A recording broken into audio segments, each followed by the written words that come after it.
Okay. Shall we start? I'm okay that way. So, good morning everyone. Today we will visit in Al-Food, we will visit the grave of Rabbi Shemuel Abuh.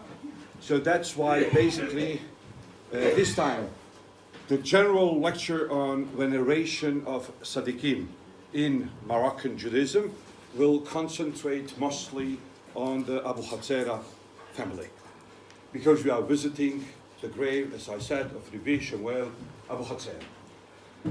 Well, yesterday already in the synagogue in Rashidiyah, I told you that there are some peculiarities of Berber religion, and one of them is veneration of saints. So it doesn't matter whether it's Berber Christianity or Berber Islam or Berber Judaism, but they have veneration for, first of all, they want their priests slash rabbis slash imams to be holy people. Otherwise, they are not recognized as really spiritual authority. It's not only a matter of legal authority or of sacramental authority, it's something intrinsic or something seen as intrinsic, and then if you don't have that, you cannot really serve as mediator between the community and God. Obviously, such people are venerated even after their death. So, most of Moroccan Sadiqim were considered to be holy rabbis even during their lives. But what really makes them saints is the fact that they proceed working once after they depart. So, Issachar Ben Ami, one of the famous Israeli anthropologists, himself of Moroccan extraction, wrote the book called Ha'aratzat Sadiqim de Morocco.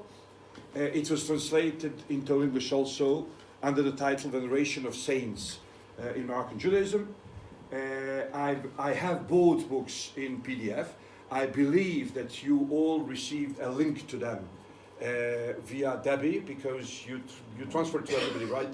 The link to the Dropbox. So you already have it. Great. So you already have it in your Dropbox, and you can see an anthology of 616 different tzaddikim. Interestingly enough, there is all representation of males. There are only 25 registered female saints in Moroccan Judaism.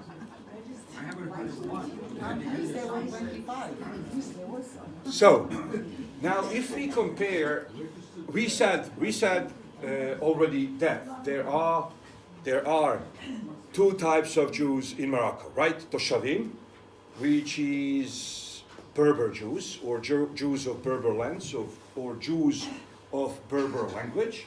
And then there are Megorashim, or Spanish expulsees.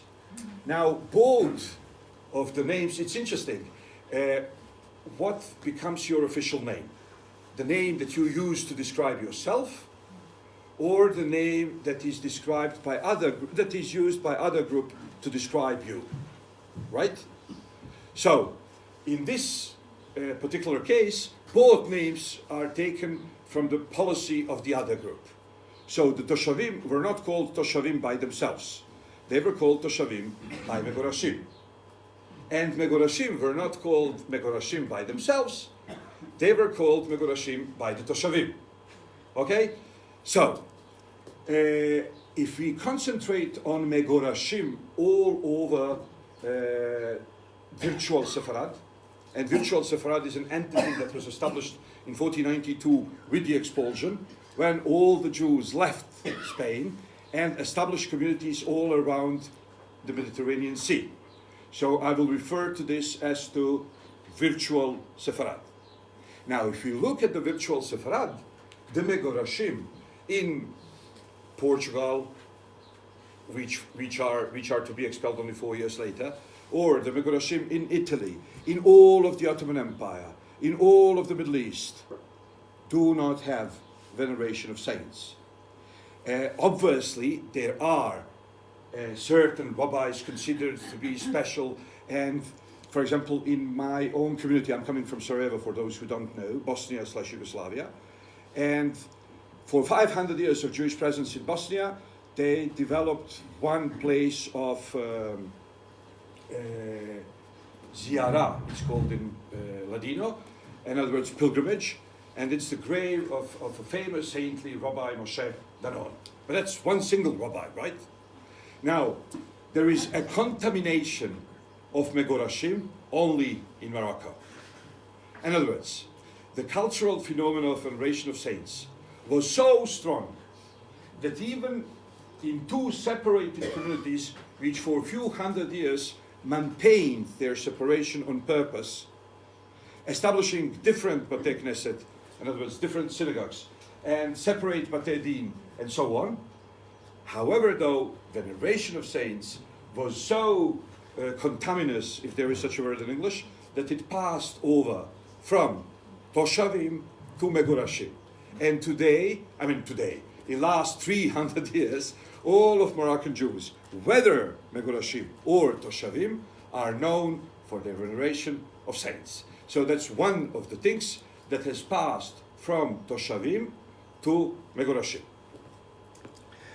Now, another thing is, it is very important for the veneration of saints in Moroccan Islam to establish direct connection between the saint and Prophet Muhammad himself. So many a time stories are told, sometimes invented, about this particular mullah something, and how he is descendant of Muhammad through his daughter Fatima and Ali and one of their sons Hassan or Hussein. So the same happens in Moroccan Judaism. Most of Moroccan saints, I will not say overwhelming majority, but certainly more than a half, have trustworthy or less trustworthy, but kind of legendary relation with the land of Israel. That's a prototype. The saints fall into prototypes. There is something strange and maybe beautiful at the same time about the fact that once you make it to the Pantheon, once you become famous, once you become national hero, you believe you would be remembered as yourself, as individual, special, and so on. And today, with establishment of modern history, which is kind of trying, at least pretending to be factography, this might be a case. But with traditional national heroes or traditional ethno-confessional heroes, once you make it to the Pantheon, you are not remembered specifically for what you are. Your individuality blurs and you become just another saint. And you do what all other saints do. So for example, in public memory of Moroccan Judaism, if you listen to the stories they have to say about Maimonides is, and he's related to Morocco, being the fact that his family, during the Al-Muwahidin rule in Andalusia, the land of the Vandals, moved to Fez, right? So, and besides that, his Torah was a Mughrabi one. He learned, right? He learned from his father and from Rabbi Yosef Ibn Megas, and Rabbi Yosef Awen Megas was a pupil of Rif, Rabbi Yitzhak Al-Fasi, and Rabbi Yitzhak Al-Fasi moved from Kairouan to Fez. So in both cases it's Northern Africa. So Maimonides is venerated by Moroccan Jews, and in their stories he is just an ordinary tzaddik who performs miracles. However, though, being the fact that Maimonides' Aristotelian and philosophical tendencies were known even to general public, there are many stories also about him smarting out all his enemies and competitors, whether inside the Jewish community or outside. But, however, there are many stories of Maimonides as miracle worker. Because once you make it to the pantheon of venerated saints, then you just act like one.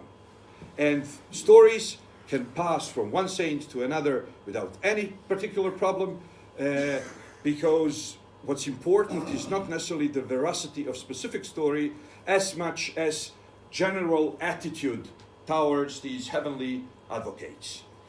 Okay, so how do you venerate a saint?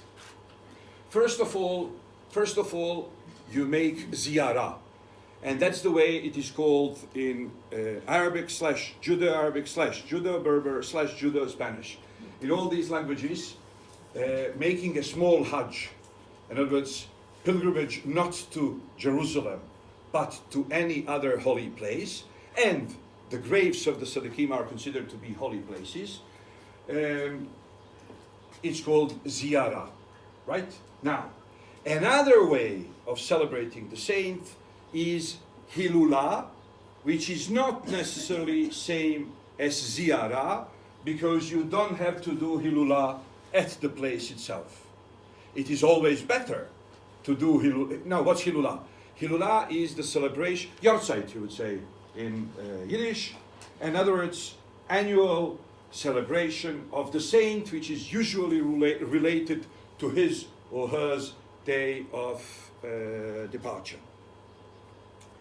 Hilula in Aramaic basically means a wedding, and the idea is that while general mortals could be, should be, would be afraid of dying, the saints don't have to be, because the Talmudical saying says, the Talmudical dictum has it, that Reshaim Nikraim Metim Afilu Behayehem.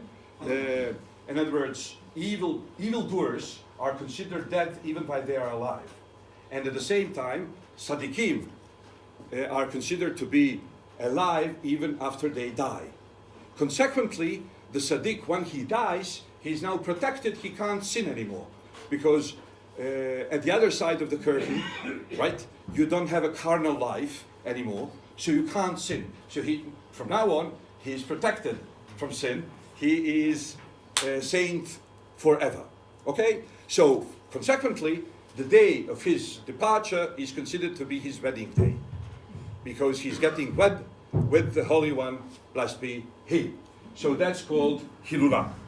Now, Zebiha is when you slaughter the animal and distribute the food to needy people or to people who are coming to the Hilula, to the festivity, whether it is held in the proper place. Hilula and Ziyarah can be combined. When you go to the Sadiq's place on any day besides the day of his official Hilula, that's called Ziyarah. But you can do Hilula and Ziyarah combined, because you can do Hilula at Sadiq's grave. But also you can do Hilula at your own home. Or you can do Hilula, people moved from Morocco to Israel, they didn't have access, certainly not on an annual basis, to the graves of their Sadiqim. So they transferred the Hilulot to their synagogues or their homes for old people, or so on. Interestingly, the best known Hilula of all times is the Hilula of Rabbi Shimon Bar Yochai, which is the central manifestation is in Meron, in Israel. But all over the Jewish world, it lasts ever since the publication of the Zohar. Hilulot were held in different Jewish communities, especially those with Kabbalistic orientation, like the community in Sfat, or the community, the Hasidic community, and obviously Moroccan community. Okay, so Zebiha, while attending the Hilula, or at any time when you feel that you need special attention of the tzaddik, you can come to his place and you can make a sacrifice and distribute the meat to the poor and to the needy. Ribbons, right? That's taken from Okay, Jews have had high rate of literacy. Now, as far as Toshavim and Megorashim are concerned, this was not equally distributed.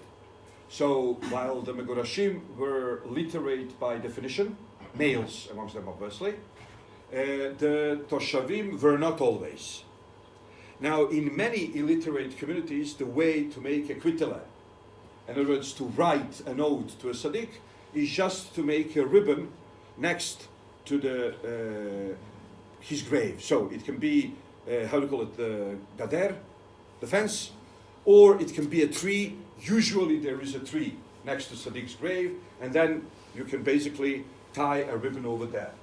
You bring back memories from Ziyarah or from Hilula, because you bring water, you put it onto Sadiq's grave, and it is considered to attain his, today in New Age, we would probably call it energy. At that time they didn't speak about energy, they spoke about barakah in Arabic or beracha in Hebrew. In other words, the water would absorb the beracha from the tzaddik, and then you could use that water to heal anybody ill, usually within the family or within the community, but many a time this was also cross confessional. So people were giving this holy or blessed water to members of other communities also. Now water, here I'm making a small digression. I don't even need your questions to make digressions. I can do it on my own. So,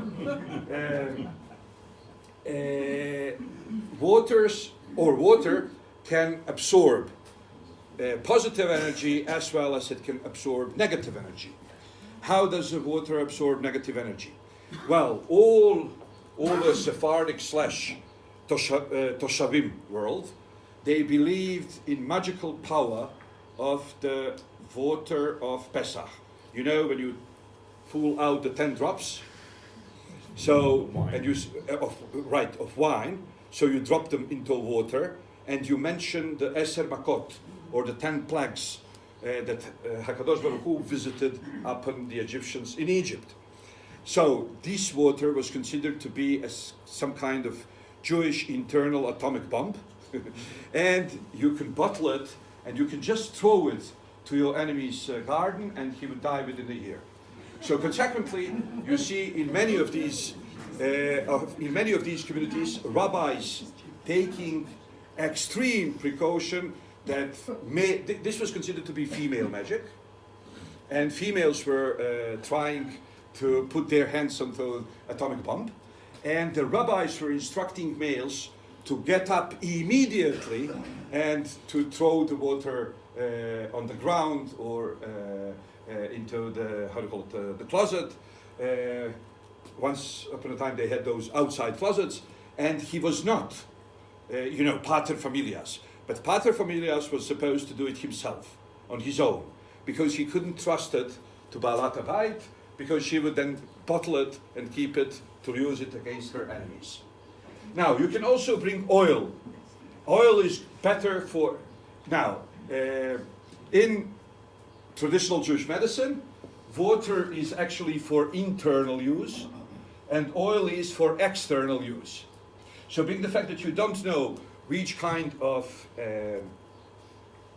health problems you will have, skin or external, skin/external problems or internal, you should always be on the safe side and bring water and oil together. Now, you can also bring jewels, because crystals are, even in New Age today, known to absorb energy, and then you can wear them knowing that they've absorbed the energy of the saint. You can also leave the jewels at the place, and then many a time different utensils used on Sadiq's grave are adorned with those jewels. And obviously you do seudah. You do a seudah for a saint. Now people in Moroccan Judaism, people have very personal relationships with saints. And it's an open market, it's free market. So people come to saints and they say, if you do this and this for me, I will make you a seudah. Or I will make you an annual seudah. But you don't have actually to do the seudah until the tzaddik does what he, or now. Speaking officially, rabbis would say, until the tzaddik administers in front of heaven and so on. But many lay people believe that tzaddikim are doing it on their own. So whenever I speak about Moroccan Judaism, I always bring the same anecdote. In one of different reincarnations, I believed I was going to be a lawyer. There is, yeah. So I believed I was to be a lawyer, and I did practice in a law office in Jerusalem. And we had a Moroccan secretary, and she was a proclaimed atheist, which was totally new to me, because before her I never met a Moroccan atheist. One day, though, this Moroccan atheist. Oh, I can't always know how to spoil normal words in English. Right? It's theos is God in Greek, atheos is person who doesn't believe in God, and then you have to do Jeremiah out of Yirmiyahu. Okay, so in any case, what did you say? Atheist. Yeah. So this was first time for me to meet a Moroccan atheist, and you know, down the year, one day she comes and says, if you guys need anything typed, you should do it now, because next week I'm not in the office. So I'm like, where do you go? And she's like, to Fez. So I'm, visiting the family. And she says, no, I'm going for the Hilula of Solika, Sol HaTzadikah. So I say, but you are an atheist. And she says, yes, but everybody knows they are tzaddikim. So in Moroccan version of atheism, sometimes you can remove God only, but tzaddikim still stay there in their position of a middleman. Okay, so Abu Hasera, this is Sera in Arabic. So Abu Hasera is the name of the family. How come? The family basically starts with the famous rabbi Shemuel, Ribi Shemuel Elbaz, or Elbaz, you would say, Moroccan way. Ribi Shemuel Elbaz was a pupil of Ribi Haim Vital, who was the central pupil of Ha'ari, Ribi Yitzhak Luria. So obviously Ha'ari, Ribi Yitzhak Luria. Can you just make that connection one more time? Okay.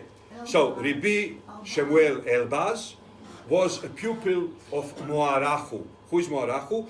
Morenu Verabenu Harav Ribi Haim Vital. Haim Vital was the central, Ha'ari had few pupils, but Haim Vital was the one who published his teachings. So, Haim Vital was the major pupil, you could say, of Ha'ari.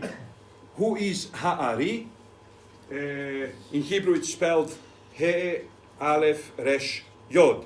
So Aleph stands for Elohi, divine. Resh stands for Ribi, and Yod stands for Yitzchak. Elohi Ribi Yitzchak, or divine Rabbi Yitzchak. He is. That's what rationalists say. Yeah, but Ashkenazi doesn't never. It's. You have all these kind of rational interpretations of everything or anything, but it doesn't work. Ashkenazi never comes in front of Rabbi. You say Ribi Yitzchak Ashkenazi, but you don't say Ashkenazi Ribi Yitzchak. It doesn't work that way. You say Elohi Ribi Yitzchak, and the Kabbalists used this.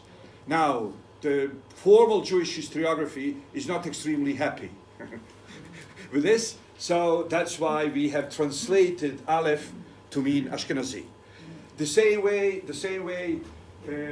I'll give you one example. You are supposed to throw water. When somebody dies, if there was uncovered water any place in a Jewish household, and somebody in the neighborhood dies, you throw the water out, right? So, the rationalists, and this is Talmudic dictum, so the rationalists explain, this is a way, we don't want to pass bad news, so when everybody starts throwing water outside, everybody knows that somebody died. So this is actually medieval SMS. Okay, now, the real reason is that people believe that Malach HaMavet slaughters people, and then he goes to the next house to wash his sword. So you don't want to drink that water, that's all. Right, so this is Hasera, and Rabbi Shemuel Elbaz, who was Shaliach de Rabbanan. Now what Shaliach de Rabbanan, or Shadar, means, Jewish communities in Israel, many a time, could not make it on their own from the first in the month till the next first of the month. So they would send emissaries, but they would not send emissaries like the Sochlut does, you know, just like any pakid, how do you say pakid? Any clerk.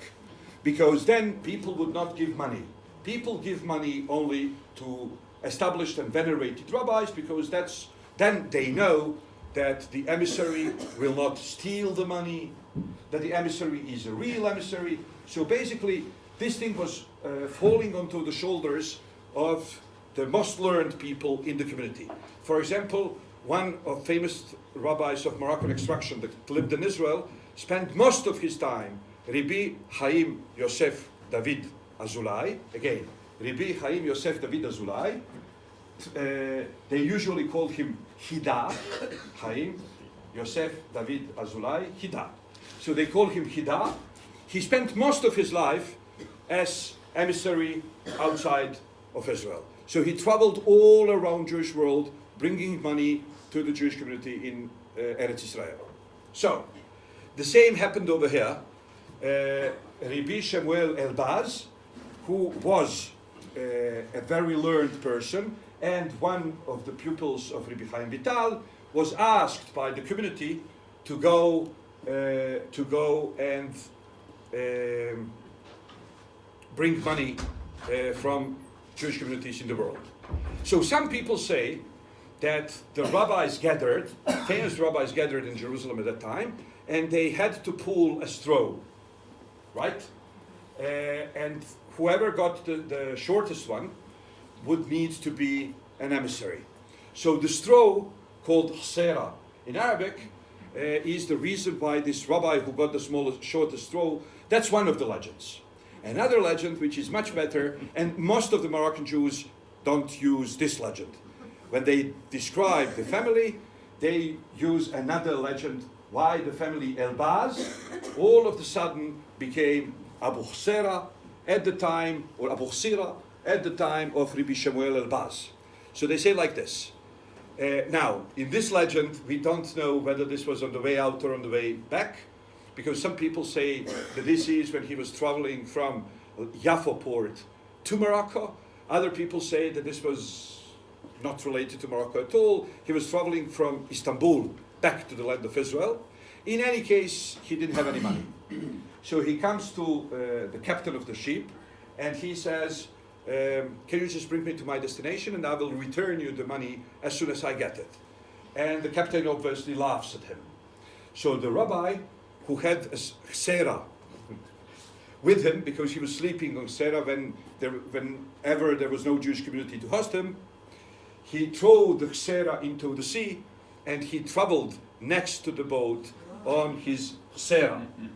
So when the captain saw that, he asked him to join, but he told him, who needs you now? And he made all his way from Istanbul to Yaffo, some people say, or from Yaffo to one of the Moroccan ports on Sera. And this is why the family is called Abuh Sera. Abu Hasira, Abu Sera, Abu Sira. It's in Arabic, the difference between O and U is not all that clear. And the difference between E and E is not all that clear. So you can say El Ahram, you can say Il Ahram, right? So Sira, Sera, it's all one and the same. So here you see one part of the dynasty. It's in Hebrew, but I will translate. It's names anyways. So, Rabbi Shemuel Abuh, he had a son called Mas'ud. Now this is beautiful. In the hagiography, in Christian hagiography, and Christians were actually the top in saint veneration. Nothing comparable ever developed in Islam or Judaism by at large. And Christianity actually starts with the veneration of saints. If you take the 4 Gospels, there are basically 4 different hagiographies of Jesus. So a Gospel is basically a model for hagiography. What does that mean? The hagiography should start with prophecy about future saints' birth, and it should end with saints doing miracles after he dies. So normal, proper Christian hagiography is always set up in the precedent of Gospels, so it never starts with the birth. I mean, what does that mean, it never? It always can happen. Things can always happen in folklore, right? There are no written rules. But generally, most of hagiographies start with prophecy about birth of a special person. Why? Because in popular imagination, saints are not normal people. They never were normal people.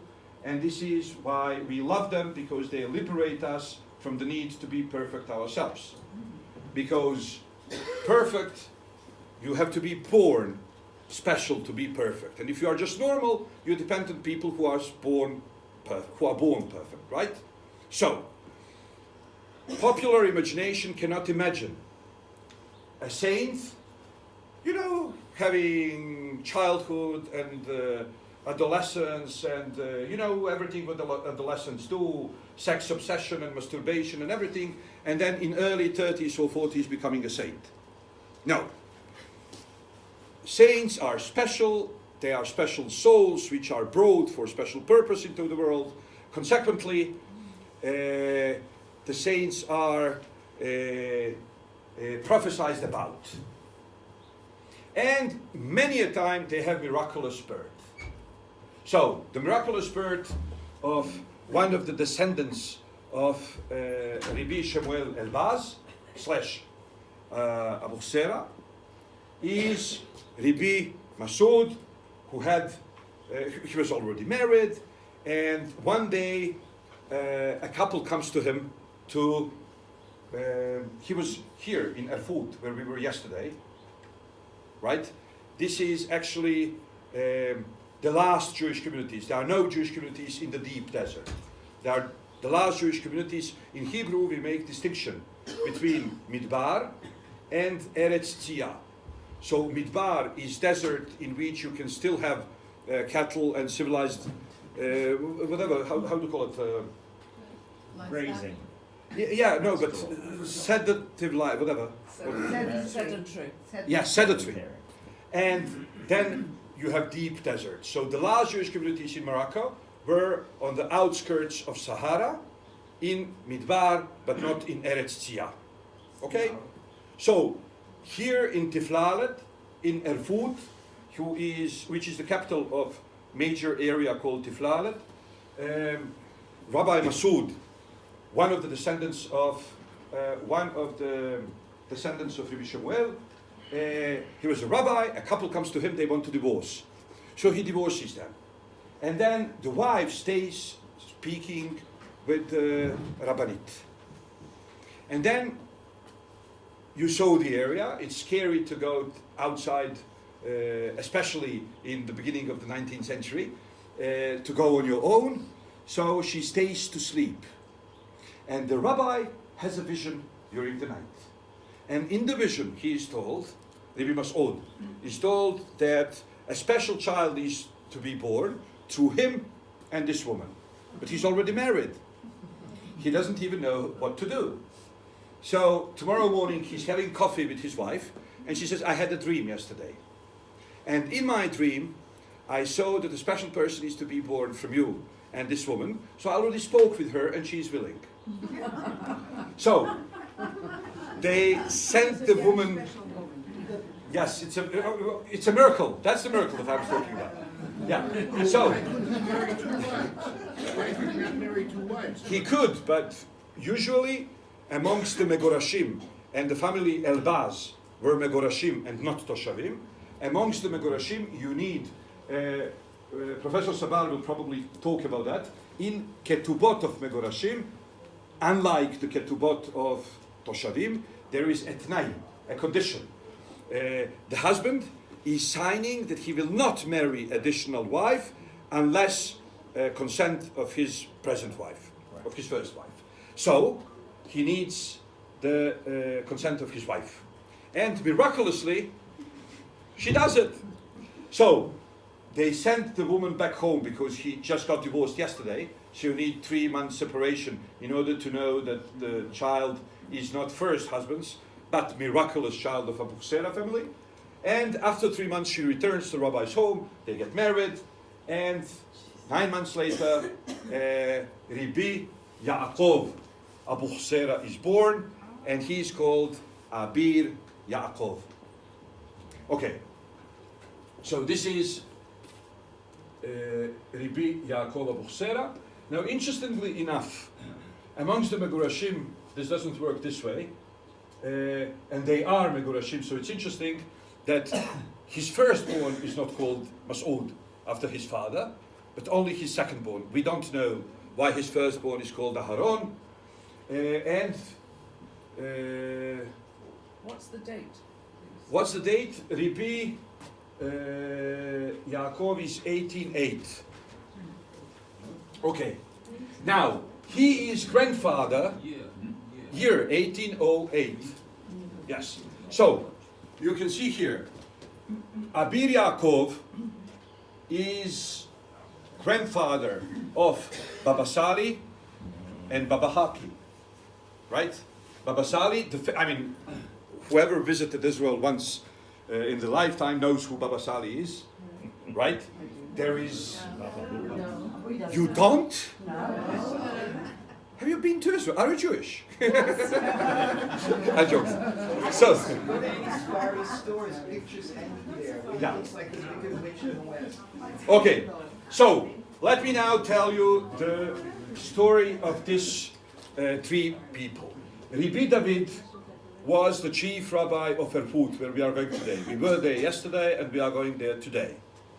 Now, after the Moroccan insurrection against the French, the combined insurrection of Arabs and Berbers also ended up in anti-Jewish pogroms, because Jews were seen as pro-French. So, Rabbi David was killed by a mob in Erfurt. Baba Sali, his brother, was asked to be the chief rabbi of the city. But he said, first I need to publish my brother's books.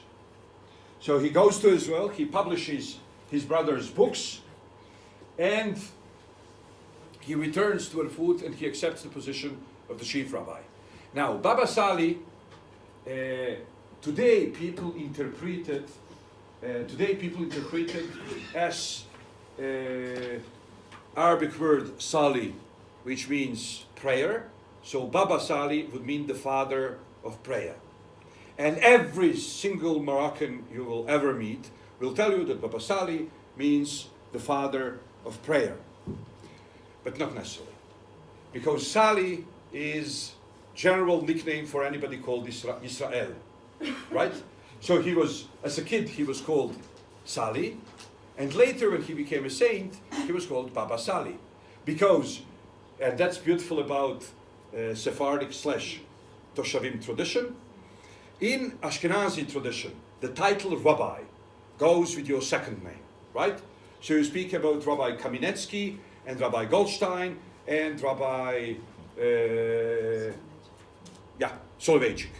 So rabbi plus second name. Now, in Sephardic tradition, rabbi goes with your first name. So people are called Rabbi Eliyahu, Rabbi Moshe, Rabbi Shemuel, unless they have a nickname.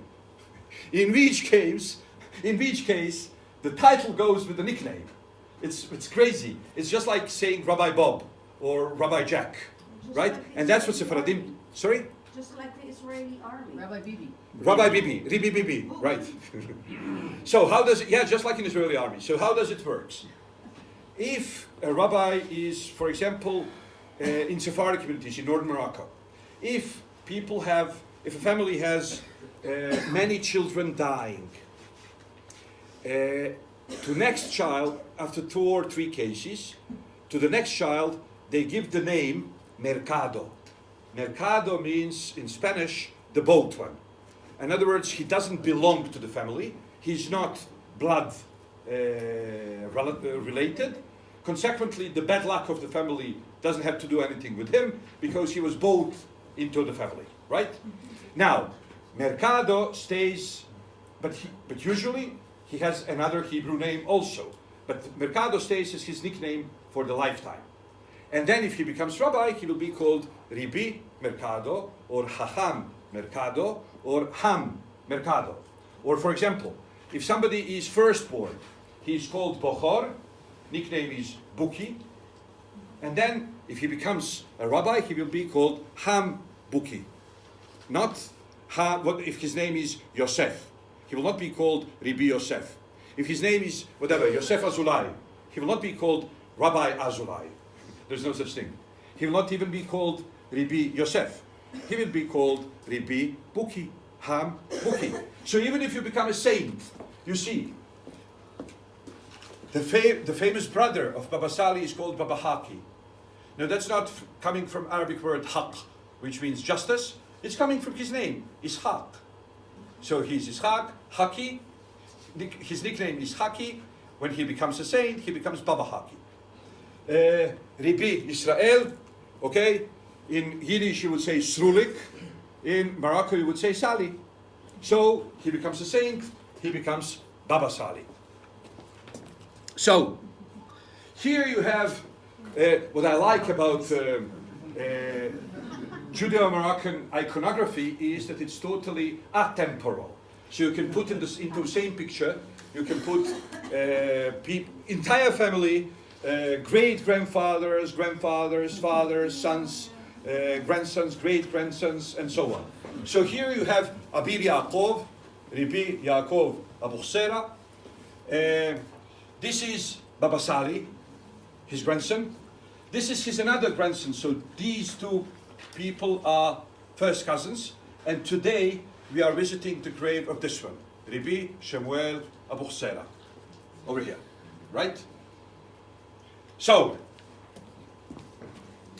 Please leave that picture for me. I have plenty, and besides that, everybody will be receiving all the PowerPoint presentations of all the PPPs. Eliezer, you said before that there were very few Migorashim in this area because this is the area Yes. Toshavim. Yes, but family Elbaz came here as Shalichim, and they stayed for whatever reason. Okay. There's a lot of big family Elbaz in London. Okay. I don't know if the same Elbaz. Is it different Elbaz? I don't know.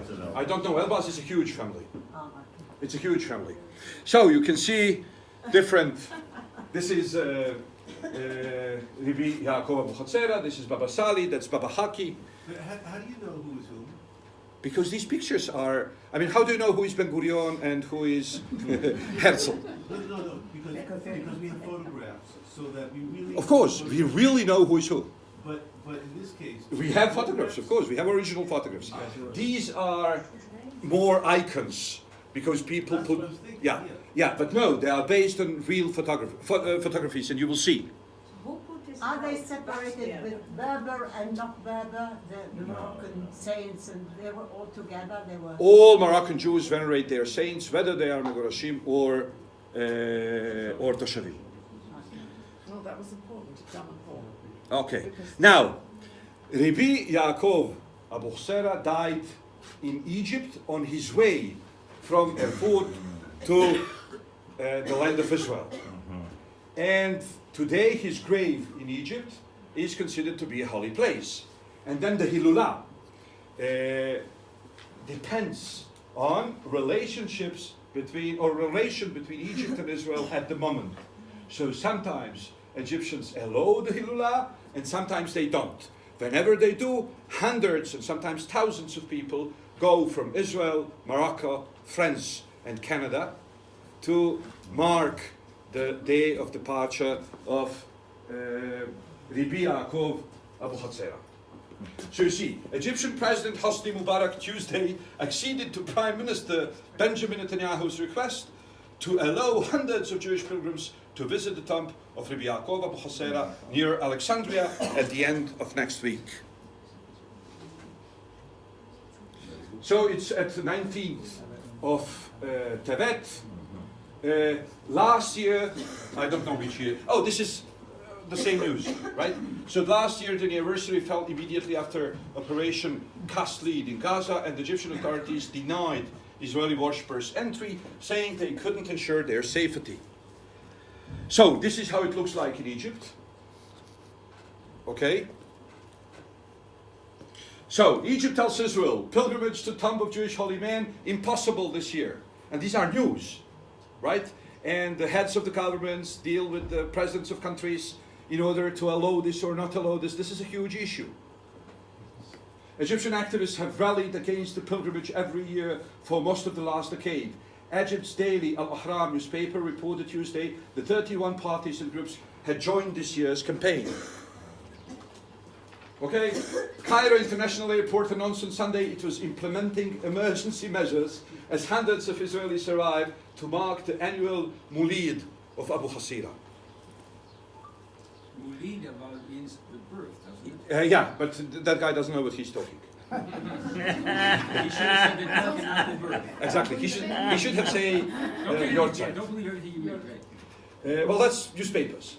Okay, so this is one of the works written by Abuh Yaakov, published in Jerusalem. Oh, and these are handwritten documents produced by Abuh Yaakov, Rabbi Yaakov Abu Hatzera, and you can see this is one of the beautiful things I always like to point out. Megorashim definitely, and many a times Toshavim also. Their signatures are influenced by the Tugra of Ottoman sultans. Every time a new sultan was brought to throne, the calligraphs would compete to make visually more beautiful logo for the Sultan. Today we would call it a logo. So his name was written beautiful Arabic calligraphy with addition of 3 Arabic words, basically 2 Arabic words, with definitive article. Al-Muzaffar Daima, always victorious. So you would have the name of Sultan, and you would have the addition, always victorious. So the Sephardic rabbis started copying, and many a time these signatures are really piece of artistic work, and you need to produce them every time in the same way. So it took a person, signing is not 10 seconds thing, but it's 2 minutes or 5 minutes thing. So here you can see, right? You can see Avi Sera over here, and here you can see Yaakov. You see Yod, Ain, Kof, Bet. And he signs as Sephardi Tahor, the pure Sephardi. Explanation concerning the pure Sephardi. Many a time Ashkenazim feel offended when somebody says pure Sephardi, because they think that this implies defiled Ashkenazi. But it doesn't have anything to do. If they were not describing themselves as pure Jews compared to impure Jews, they were describing themselves as pure Sephardim against impure Sephardim. Who are the impure Sephardim? No, they are not Sephardim at all. So no, they are not impure. They can't be impure Sephardim, being the fact that they are not Sephardim at all. According to oral tradition, impure Sephardim are basically the Anusim. the Jews who were defiled by the waters of baptism. So people who left Spain in 1492, when they were offered either to convert or to leave, they left. That's why they consider themselves to be pure Sephardim. And those who left later, meanwhile, they were baptized. So they are impure. That's the idea. We have 5 minutes to finish. So these are, I mean, I use these pictures in my lectures in Israel. Here it's strange to use it because we'll be visiting this in a few hours. But this is how it looks like today. The grave of Rabbi Shemuel Abichsera. Now, when we were there a few years ago with Rafi, so one of the guys asked him, well, it's interesting that this cemetery is kept intact and that nobody ever destroyed it. I mean, you know, there is not a single Jew living here in 100 kilometers around, right? The first next Jew and one single person lives in Meknes, right? So it's near, but it's still, yeah. So somebody asked him, how come they didn't destroy the grave? And he responds in a very Moroccan Jewish, Moroccan Arab, Moroccan Berber, or Moroccan Jewish, Moroccan Muslim way. He says, what he would get out, what he would profit from quarreling with the Tzaddik. In other words, even Muslims believe in Jewish tzaddikim. So, if it's a piece of property, and you know, I have to kill you as normal, ordinary Jew to take your house, that's rational. But just to destroy Tzaddik's grave, I don't get anything out of it, and I might be hurt by him. So it never happens.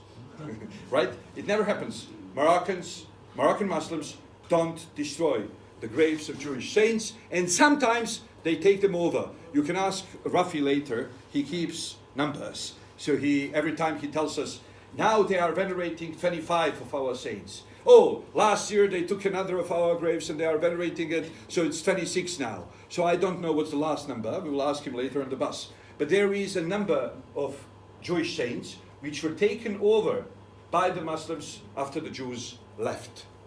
So, for unknown reasons, so you can see the Hebrew inscription, Binyan ze ukam v'nivna lichvod ha'admor. Now this is crazy. That's, doesn't have anything to do. Right. Today, Jews are becoming one nation, right? Goy echad ba'aretz. So, that's the Zionist program to make us goyim. So, goy echad ba'aretz, and consequently, things that work in one community, other communities say we want one like that also. So the Hasidim refer to their rabbis as Adonenu, Morenu, Verabenu. So the Moroccans said, and what? Our rabbis are not Adonenu, Morenu, Verabenu? Of course they are. So a honorific, typical of Ashkenazi Hasidim is today taken over. The same way today you would see that after naming a rabbi, the Sephardim and the Toshavim would use the Ashkenazi abbreviation of Shlita. Okay? Shlita. Oh, yeah, here it comes. I didn't even know it's there. Yeah, so it doesn't have to do anything with Sephardic or Megorashim tradition. The Megorashim would put after the name of a living person, they would put Hashem Yishmerehu, He Yod, Hashem Yishmerehu, may God keep him, or they would put Yishmerehu Tzuro Vegoalo, Yod Tzadi Vav, may his creator and redeemer keep him safe. Okay, so You didn't translate Shlita. Oh, Shlita, yeah, Shehye Le'amim Tovim, Amen. Right, it ends with Amen. Shehye Le'orech Yamim Tovim. Yeah, it's so strange for the tradition that I'm researching that I don't even know what abbreviation stands for.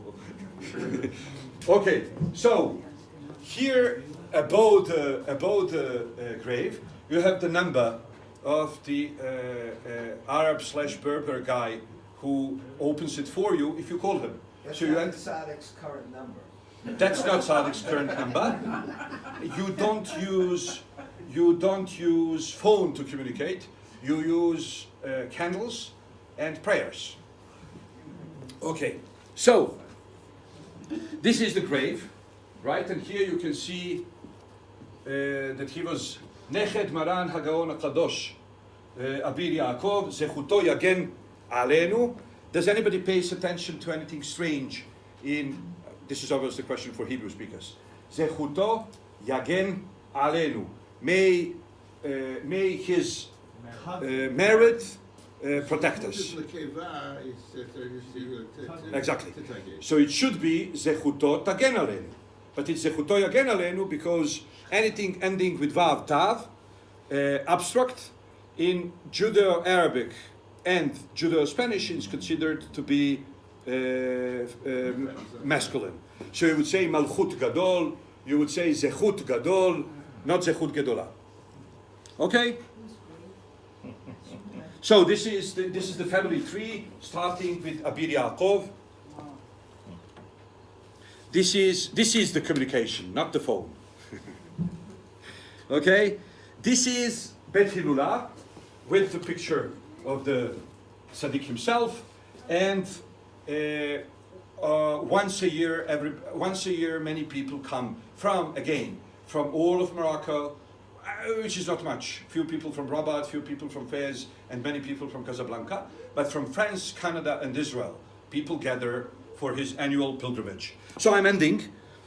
These are few more pictures of the same place. You can see that the king. We are going there. What is the date? I don't really recall. I don't remember. I will check later. Yeah, no, Shemuel Abu Chatzera. What's the Petira of Shemuel Abu Chatzera? I don't know. No, it's not. It's every day. So now I'm just showing you. This is we are ending, but you can see that in Kiryat Shmona you have the street of Baba Sali. In Dimona you have the street of Baba Sali. In Betar Ilit you have the street of Baba Sali. You see, Baba Sali. They allow us Sfardi in Beitar Elite. Yeah. In Netivot, you have the street Baba Sali actually encompasses a neighborhood. So the entire neighborhood is called Baba Sali. I'm just trying to show you to what extent this is a major thing. Now, Har Homa, new neighborhood in Jerusalem, you have the street of Baba Sali. These are, you asked before, right? So these are real photographs, so we know how each of them looks like. Okay? This is Baba Sali.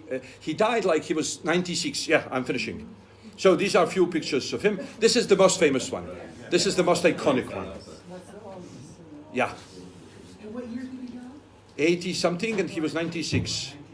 1984 1984. 84 and he was 96, right? in Israel. In Israel. Yes, in Netivot where he's buried. So, this is the end. Thank you so much. Thank you. Beruchim to you. Is there a text for the Hilula?